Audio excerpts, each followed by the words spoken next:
जो लोग ज्यादा कॉफी पीते हैं इनसे भी माइग्रेन का अटैक प्रेसिपिटेट हो सकता है। 4 घंटे से लेकर 72 घंटे तक वो सरदर्द रह सकता है। डॉक्टर्स भी लिखते हैं TTH यानी टेंशन टाइप हेडेक। तो ये माइग्रेन उससे कैसे अलग है? माइग्रेन का सरदर्द हमेशा नहीं रहेगा। माइग्रेन में जब सरदर्द होगा तो वो एपिसोड के रूप में आएगा। कुछ महिलाएं जो ओरल कॉन्ट्रासेप्टिव पिल्स लेती हैं इनसे भी माइग्रेन का अटैक प्रेसिपिटेट हो सकता है। जो माइग्रेन के पेशेंट्स हैं उनको CT स्कैन या MRI करानी चाहिए?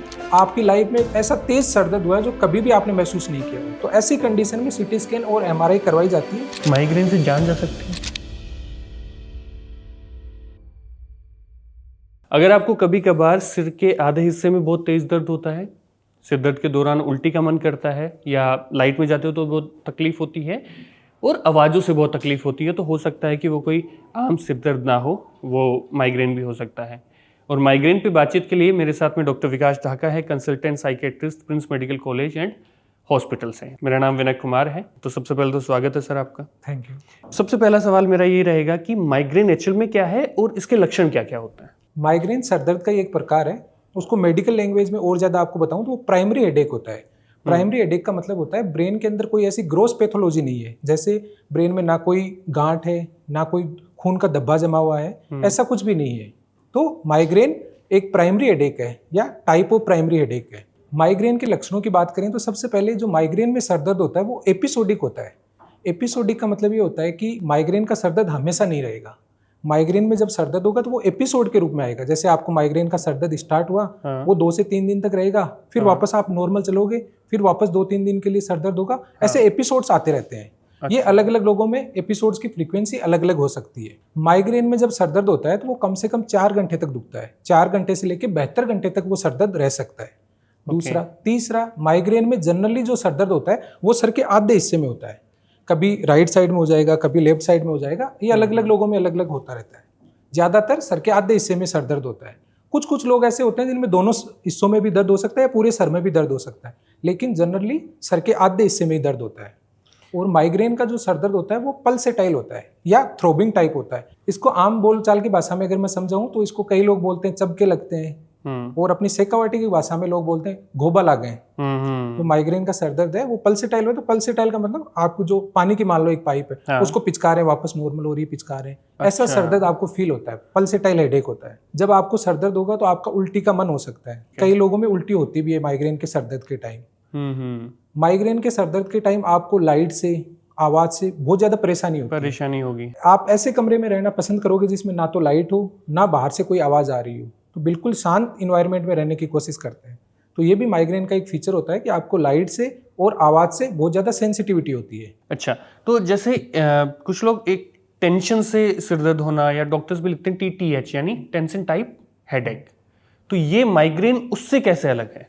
जैसे माइग्रेन के मैंने आपको लक्षण बताए, हाँ, वो सरदर्द के टाइम उस टाइप के लक्षण देखने को मिलेंगे। और माइग्रेन में जो सरदर्द होता है वो जनरली तेज सरदर्द होता है, हल्का नहीं होता, तेज सरदर्द होता है। और माइग्रेन का जब आपको सरदर्द हो रहा है तो आप अपनी जो दैनिक दिनचर्या है, डेली रूटीन की चीजें, वो अच्छे से नहीं कर पाओगे। और जो कुछ लोग कहते हैं कि एक तरीके से जैसे पॉज लग जाना, हाँ, आपकी लाइफ पे।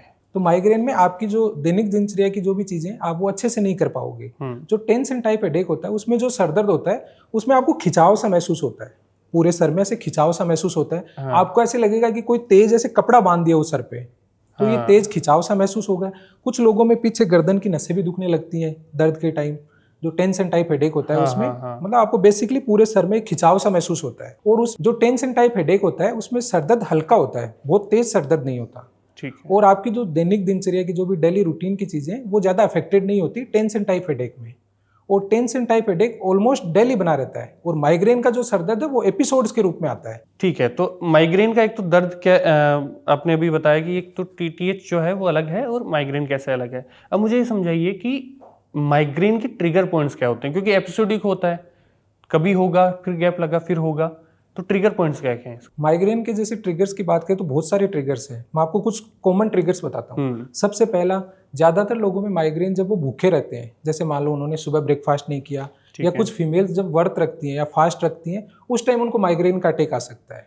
दूसरा, जब आप डिहाइड्रेट रहते हैं, जैसे आपने पानी अच्छे से नहीं पिया या आपने बहुत ज्यादा फिजिकल एक्टिविटी करी, आपके पानी का लॉस बहुत ज्यादा हुआ, तो इसके कारण भी आपको माइग्रेन का अटैक आ सकता है। तो डिहाइड्रेशन भी एक कॉमन कारण होता है माइग्रेन के अटैक के लिए। ठीक है। तीसरा, अगर आपके सोने और जागने के टाइम में बार बार चेंज हो रहा है, जैसे मान लो कभी आप 10 बजे सो रहे हो रात को, कभी 2 बजे सो रहे हो, उठने के टाइम में भी बार बार चेंज हो रहा है, तो इससे भी माइग्रेन का अटैक आ सकता है। चौथा, कुछ लोग ये बोलते हैं कि वो ट्रेवल करते हैं, तो ट्रेवल से भी उनका माइग्रेन का अटैक प्रेसिपिटेट हो जाता है। बोलते हैं कि हम बस में ट्रेवल कर रहे थे तो हमारा सर दर्द दुखना चालू हो गया। हाँ, सिर दुखना शुरू हो गया। कई बार कुछ लोगों में स्ट्रेस के कारण भी माइग्रेन का अटैक प्रेसिपिटेट हो सकता है। वो स्ट्रेस चाहे फिजिकल हो चाहे मेंटल स्ट्रेस हो, उसके कारण भी आपको माइग्रेन का अटैक आ सकता है। ठीक है। महिलाओं में अगर बात करें तो जब उनको मेंस्ट्रुअल साइकिल आता है या पीरियड्स के टाइम उनको माइग्रेन का अटैक आ सकता है।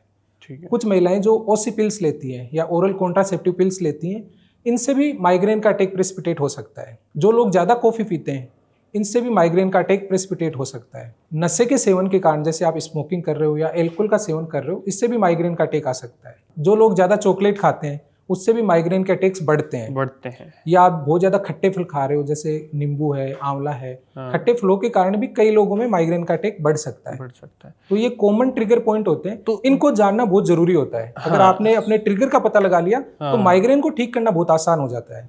तो ये कुछ लोगों के हिसाब से स्पेसिफिक भी तो हो सकते हैं कि ये जो आपने ये तो कॉमन वाले बता दिए, इनसे सारे होते हैं, कुछ के लिए स्पेसिफिक भी हो सकता है किसी पेशेंट के हिसाब से।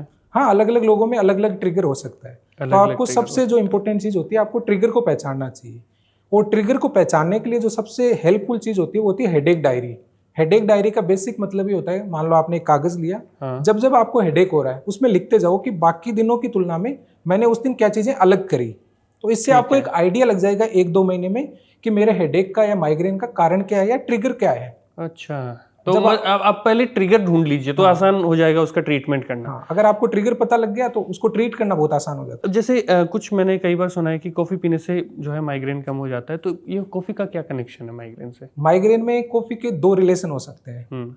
जैसे माइग्रेन का आपको अटैक स्टार्ट हुआ या माइग्रेन का सरदर्द होना स्टार्ट हुआ, उस टाइम अगर आप कॉफी पीते हैं तो आपका माइग्रेन के सरदर्द में कुछ लोगों को रिलीफ महसूस होता है।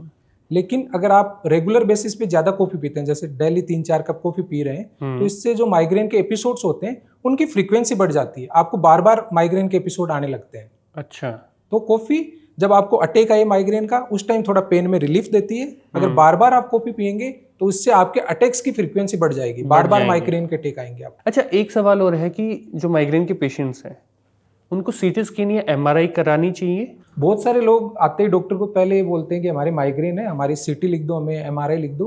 लेकिन माइग्रेन में सीटी स्कैन और एमआरआई की बिल्कुल भी जरूरत नहीं होती। माइग्रेन प्राइमरी हेडेक होता है, उसमें आपको सीटी की भी जरूरत नहीं है और एमआरआई की भी जरूरत नहीं है। ये एक क्लिनिकल डायग्नोसिस होता है। कई बार डॉक्टर को सीटी स्कैन और एमआरआई करवानी पड़ती है जब कोई रेड फ्लैग साइन हो, जैसे आपकी एज 45 साल से ज्यादा हो और उस टाइम आपको तेज सरदर्द स्टार्ट हुआ हो, ऐसी कंडीशन में, या आपको सरदर्द के साथ कुछ और सिम्टम आ रहे हो, जैसे आपकी बोलने की स्टाइल चेंज हो गई हो, या आपको हाथ पैरों में थोड़ी कमजोरी, वीकनेस स्टार्ट हो गई हो। ठीक है। या आपकी लाइफ में ऐसा तेज सरदर्द हुआ है जो कभी भी आपने महसूस नहीं किया हो, बहुत तेज सरदर्द है और उससे गंदा सरदर्द आपकी लाइफ में कभी भी ना आया हो, तो ऐसी कंडीशन में सीटी स्कैन और एमआरआई करवाई जाती है। उसका बेसिक पर्पज ये होता है कि आपके जो भी सेकेंडरी कोज हैं हेडेक के या सरदर्द के, उनको रूल आउट करने के लिए हम सीटी स्कैन और एमआरआई करवाते हैं। माइग्रेन के लिए ना तो सीटी की जरूरत है ना एमआरआई की जरूरत है, ये एक क्लिनिकल डायग्नोसिस होता है। तो बेसिकली माइग्रेन के लिए उसकी जरूरत नहीं है, और अगर कुछ आपको उससे तकलीफ हो सकती है तो उस कंडीशन में डॉक्टर्स कोई दूसरे कारण हो तो उनको रूल आउट करने के लिए सीटी स्कैन एमआरआई करवाते हैं। ठीक है। माइग्रेन जो है उसको बिना दवाइयों के कैसे ठीक किया जा सकता है? जैसे पहले आपने तो बोला कि एक तो आप डायरी बनाइए, ट्रिगर पॉइंट्स ढूंढ लीजिए तो आसान हो जाएगा, तो उसके अलावा क्या क्या तरीके हैं जिनसे माइग्रेन को बिना दवाइयों के ठीक किया जा सकता है? तो माइग्रेन को बिना दवाइयों के ठीक करने के लिए, जैसे मैंने पहले आपको ट्रिगरिंग फैक्टर बताए थे या जो ट्रिगर पॉइंट थे, उनको आपको अच्छे से आइडेंटिफाई करना है और उनको दूर करने की कोशिश करनी है। कि सबसे पहले ये पता लगाना है कि आपका ट्रिगर पॉइंट क्या है। हाँ, आपका ट्रिगर पॉइंट पता लग गया, उसको आपको दूर करना है। तो इससे आपके जो हेडेक के एपिसोड हो रहे थे वो धीरे धीरे कम हो जाएंगे। बेसिकली आप 4-5 चीजें ध्यान रखें। टाइम से खाना खाएं, अच्छे से पानी पिए पूरे दिन में, सोने और जगने का टाइम अपना फिक्स रखें और स्ट्रेस से दूर रहें। ये कुछ ऐसे कॉमन ट्रिगर होते हैं, अगर आप इनको ठीक कर लेंगे तो आपके माइग्रेन के एपिसोड ठीक हो जाएंगे। बिना दवाइयों के अगर आप माइग्रेन को ठीक करना चाहते हैं तो उसके कुछ तरीके आपने बताए, और सबसे पहला तो तरीका है वो यही है कि आप कम से कम अपना जो ट्रिगर पॉइंट है उसे ढूंढ लें। इसमें दवाइयाँ कौन कौन सी देते हैं? तो माइग्रेन के पेशेंट्स को ठीक करने के लिए हम 2 टाइप से दवाइयाँ देते हैं। पहला, एक्यूट एपिसोड के लिए, जब आपको माइग्रेन का सर दर्द हो रहा था उस टाइम कुछ दवाइयाँ दी जाती हैं ताकि आपका जो हेडेक या सर दर्द हो रहा था वो कम हो जाए। तो इसमें कुछ पेन किलर्स दी जाती हैं, जैसे डाइक्लोफिनेक है, नेप्रोक्सेन है, ये कुछ ऐसी दवाइयाँ हैं जो आपके हेडेक को कम करती हैं।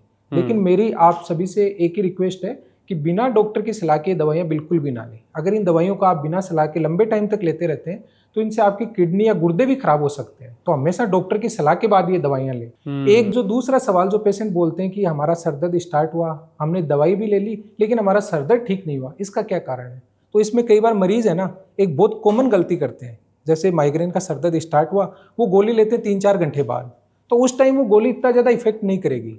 तो आपको जब भी सरदर्द होना स्टार्ट हो उसी टाइम आप सरदर्द की गोली लें। जैसे आपके डॉक्टर ने नेप्रोक्सेन दवाई दे रखी है तो आपका सरदर्द स्टार्ट हुआ उसके 5-10 मिनट में ही वो गोली लेने की कोशिश करें। अगर लंबा टाइम हो गया तो वो माइग्रेन का जो सरदर्द वो अपना पूरा साइकिल कंप्लीट करेगा। जैसे आपको 12 घंटे तक दर्द होता है तो वो 12 घंटे तक दर्द होगा। तो आपको जब भी सरदर्द स्टार्ट हो उसी टाइम वो गोली जरूर लें। इसके अलावा कुछ और तरीके? दूसरा जो तरीका हम काम में लेते हैं, अगर जिन लोगों को माइग्रेन के एपिसोड्स बार बार आते हैं, जैसे 1 महीने में आपको माइग्रेन के एपिसोड 4 या 4 से ज़्यादा आ रहे हैं, तो ऐसी कंडीशन में हम मेंटेनेंस थेरेपी देते हैं। मेंटेनेंस थेरेपी का मतलब आपको कुछ दवाइयाँ रेगुलर लेने के लिए हम बोलते हैं ताकि आपको ये एपिसोड्स धीरे धीरे कम हो जाएं। तो इसमें भी बहुत सारी दवाइयाँ काम में ली जाती हैं, जैसे TCA क्लास की मेडिसिन होती हैं, जैसे एमिट्रिप्टिलिन है, और भी बहुत सारी मेडिसिन होती हैं। ये दवाइयाँ भी आप डॉक्टर की सलाह के बाद ही लें। इनमें भी बहुत सारे साइड इफेक्ट होते हैं। आपके डॉक्टर को बेहतर पता होता है कि आपके लिए कौन सी दवाई ज़्यादा सूटेबल है। तो हमेशा मेंटेनेंस थेरेपी की जो दवाइयाँ हैं वो भी डॉक्टर की सलाह के बाद ही लें। माइग्रेन से जान जा सकती है? माइग्रेन में सरदर्द बहुत तेज होता है, लेकिन माइग्रेन से कभी भी जान नहीं जाती है। तो आपको ये चिंता बिल्कुल नहीं लेनी है कि सरदर्द से मेरी जान चली जाएगी। माइग्रेन के सरदर्द से आपकी जान कभी भी नहीं जाएगी। सरदर्द भले ही तेज हो सकता है।